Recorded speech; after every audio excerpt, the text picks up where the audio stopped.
Untuk memastikan posko pengetatan PPKM Mikro berjalan aman dan lancar, Wakil Wali Kota Palembang Fitrianti Agustinda meninjau posko PPKM Mikro di Kelurahan Tangga Takat, Kecamatan Seberang Ulu 2 Kamis pagi. Kedatangan orang nomor 2 di Palembang ini disambut Satgas Covid dan dinas terkait lainnya. Fitri memeriksa langsung penerapan protokol kesehatan mulai fasilitas tempat mencuci tangan hingga APD yang digunakan Satgas Covid-19 untuk menangani pasien Covid. Dalam kesempatan tersebut, Fitri juga mensosialisasikan pengetatan PPKM Mikro kepada warga dan menghimbau kepada petugas khususnya Satgas Covid di tingkat kelurahan untuk melakukan sosialisasi kepada masyarakat sehingga warga yang terpapar Covid-19 bisa segera dilakukan isolasi.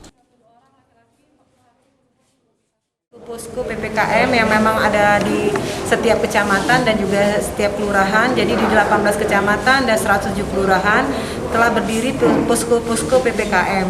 Kita memantau kerja dari kawan-kawan dan kita berharap posko ini betul-betul bisa dimanfaatkan oleh warga untuk memberikan informasi atau untuk mendapatkan informasi, dan kawan-kawan dari posko ini memang bekerja sama bukan hanya dari dalam arti sendiri ya dari tingkat kelurahan, tapi mereka juga berkoordinasi dengan dinas kesehatan.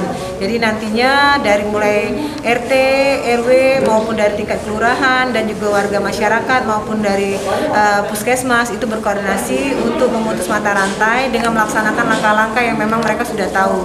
Jadi setelah dapat informasi, Pemerintah Kota Palembang meminta masyarakat untuk mematuhi pengetatan PPKM Mikro dan tetap disiplin menerapkan protokol kesehatan.